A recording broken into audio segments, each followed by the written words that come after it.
So later in life, you did become a missionary. What was your journey there? Like, how did you become, what you said, Wheaton College? Yeah, Wheaton College. Then I went to Theological Seminary. That was Fuller Theological Seminary in Pasadena. Yeah.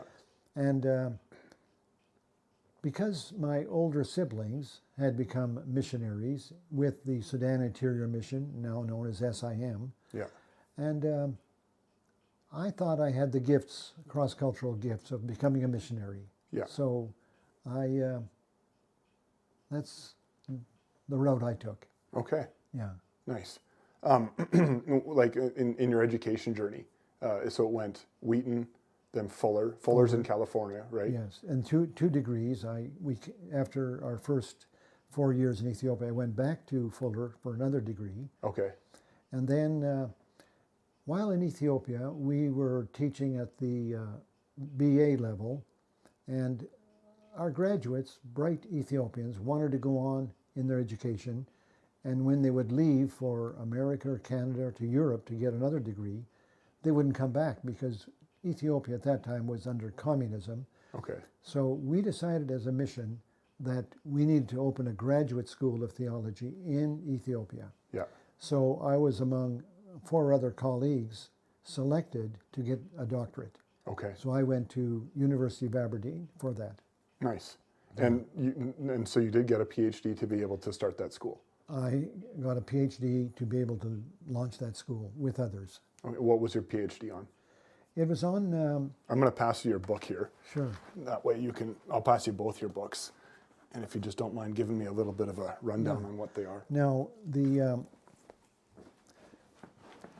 because I'd worked with the Waleta people group in their evangelism, I thought their story has not been written up. Okay. So I decided to write the story of nearly 300 evangelists from this one people group who spread out in southern Ethiopia for sharing the good news. And I interviewed these, and that was a story in itself of how I was able to plant tape recorders, gave tape recorders to 4 different Ethiopians, friends of mine, and they got these stories, and then to have someone translate that material, because I don't know the Waleta language, I had this one Ethiopian translate these tapes that I had into English, and that was a source of my doctorate. Wow. So here it is. Nice. And then later on, I was asked to do a presentation on Thomas Lambie. This was at a international forum, and 2 of my colleagues from SIM International, they said, Paul, this really needs to be written up in a book. And Thomas Lambie was the founder, right? He was the founder of various ministries of SIM, yes. Okay. So I went ahead and did this during my time here in Grand Prairie. Yeah. After retiring from Ethiopia.